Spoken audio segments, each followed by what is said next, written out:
Bo Schembechler and Jim Brandstatter is brought to you by the General Motors Corporation, by General Motors Parts,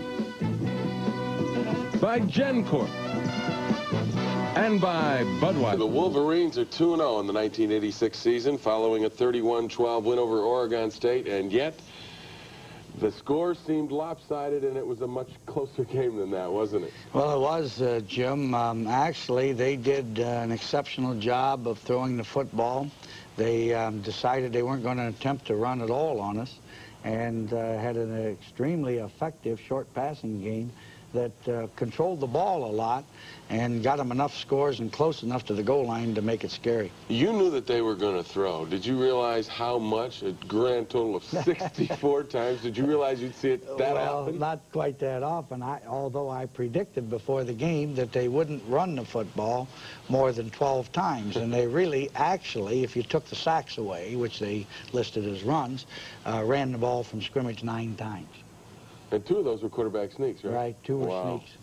Opening the game, again, you had to be thinking to yourself, what are we doing here? We got a team that's throwing the ball over the ballpark and, more importantly, controlling the ball against your defense. Well, you know, we've been hurting a little bit defensively and struggling a little bit. We don't deny that, but as you can see here, they used the shotgun. They had usually 3 receivers out, played with 1 back in the backfield, and dinked the ball a lot. They completed 39 passes, which is an awful lot. And people complain about getting pressure on the quarterback, but in this kind of pass offense, that's tough. Well, you'd have to. Here we got pressure on him, and they threw a shovel pass right to Brent White, but he wasn't quite ready for it. They went down in and got and kicked the field goal. Actually took the lead 3-0, which indicated to me that they were going to be a pretty tough team to deal with. We come back right away and scored, I believe, in 6 plays. Here we throw out to John Colasar out on the flank, and he goes down into Oregon State territory. And we run off tackle. I'd like to get our running game going a little bit better than it has. Jamie played a fine game, and I think he ran for 140 yards, but we've got to get more rushing yardage. We've got to do a better job up front there. Here on a 3rd and 5, Jim rolls out, throws the ball to Gerald White for a touchdown, and we take the lead.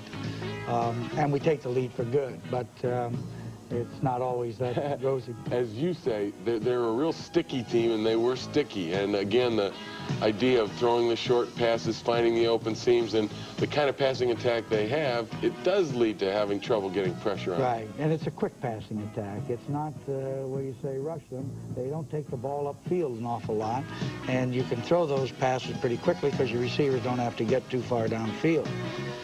Here's a 3rd down and 3, and they hit out in the flat on us here for a 1st down. And that's actually what they called a face mask there. I didn't see it, but he called it.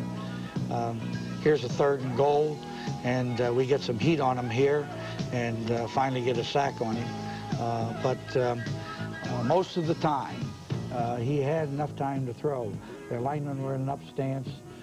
They were back off the ball. They were in very tight splits, which made it difficult for us to penetrate. And and it was an effective way to play us. It really was. And 7-6 at the end of the 1st quarter. Right. You come out, and again, Jim Harbaugh goes to the air. Goes to Gerald White into the flat on a bootleg pass for 1st down. Comes back and runs. Jamie Morris here breaks outside, makes a nice cut, and runs for good yardage. Jamie Morris did have 1 fumble today. You're upset about that, I know, but he still had an outstanding game. Yes, he did. I'll have to admit that, although we don't want him to fumble. Here is a tip ball that Kenny Higgins makes a great reception on. It was a very key play. He gave us the ball there at the 11-yard line. Jim again now gives to Jamie, who breaks outside. There really wasn't any place to go here, and yet he ends up going all the way to the 3-yard line. He is surprisingly powerful for such a little package. He's the strongest little guy that I've run into. This is the option play and the pitch out to Gerald White for the touchdown.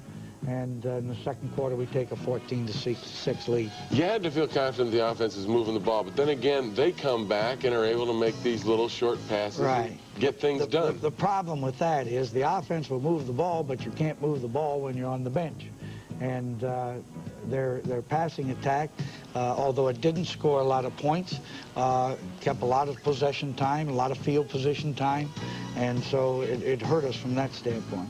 Here's a 3rd down and 3. Had too much time back there and found the tight end for the touchdown, and they go for a 2-point play that's unsuccessful, and we go in at halftime leading by only 2 points. At halftime, you're favored by 38 going into the game. You had to figure to yourself, oh my gosh, am I into another one of these games?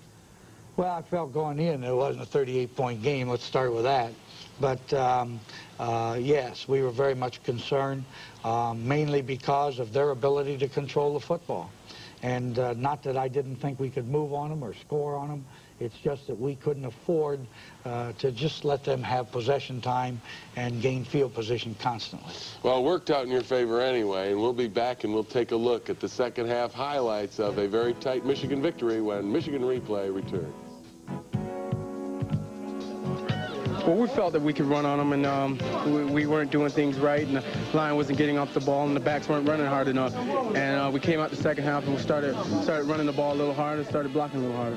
With the crowd coming in and the defense doing what they did like last year, and then kind of got us going, kind of got the offense going, and we felt that we had to get some scoring on the board. Second half. It was good in the first 2 quarters, but I would say it was much stronger in the second half. And as you have a strong pass rush, I mean, the ball is thrown quicker than usual. And as a result, we shut their offense down a little better. Ivan Hicks of the Michigan secondary telling the story of what Michigan had to do in the second half against Oregon State. They were ahead 14-12. And really, you had to make the adjustments defensively against that short passing attack, didn't you? Yes, and the first few possessions, we did a good job, forced them to kick and played better football, but we fouled up a little bit on offense, too. It seemed like defensively you did have them figured out there. What was done? Well, we did a little better job, as you can see here. We got a little more pressure on him, and once you do that, then when he's throwing that ball a little more hurriedly, then you've got a better chance to defend it when it's downfield. But there's no question. Well, they didn't score the second half. Here we had a busted protection. Jim comes out and does a great job throwing the ball to Higgins for a first down. He is getting very good at that. I mean, he's been good at it for 2 years now. Right. He does a good job at that. Here's the draw play. Jamie breaks outside and gets good yardage. We can move the ball on this team. I'd like to have blocked a little better, got a little better running attack going, but that's one of those things. Here, once again, he hits Higgins coming across the middle for a big play and another first down. We get stopped here and go to the field goal and kick it to make the score 17-12. With the field goal, I know you would like the touchdown. You still got to have that offense on the field again, and your defense is running around against them, and they start moving it. Yeah, because here's a 3rd and 16. The guy makes a great catch over the middle for another first down. 3rd and 10 here. We seem to get these 3rd down situations on them. Finally, we get a sack here and a fumble. We cover the ball, and we're back in business. Is that kind of a passing team that the tougher one, they don't throw it down the field much? That's right. You're going to complete those. There isn't any question about it. Here, Jim breaks outside and runs for a first down. That type of team is difficult because it's a possession-type passing attack. They don't burn you with a big one, but they can hurt you. Here we're getting a little better blocking in here and picking up some yardage and moving a little better. This is a very key play, 3rd and 1 on the option. Jim goes 22 yards for a touchdown, and that really breaks the game open because now we lead by 24-12. And that's out of the wishbone. And that's what you put the wishbone in for, right? Right. It's a short yardage goal line offense, and it's worked pretty well for us. We've been well pleased with it. They come right back, start to hit a few of those passes again over the middle. All day long. It was just up and down the field. Well, you throw 60, how many? 64 passes. 64, that's a lot. Here we get another sack on him here at the 15-yard line. And they get the ball down here on 3rd and goal, throw out here quickly on a ball that's tipped, and it's a 4th down situation. At this particular point in the game, they decided to go for it and, of course, didn't make it. And we took over, did not get the first down, forced a punt, Monty Robbins really nails one, and it goes for about 68 yards all the way to their own 25-yard line. And that's a key play because it gives you field position, really turns it around. No question about it. It was a key play. That punt helped a lot. So they come right back, start throwing over the middle again. This is the pass that Ivan Hicks knocked down that he was talking about. And we're playing a little bit better defense.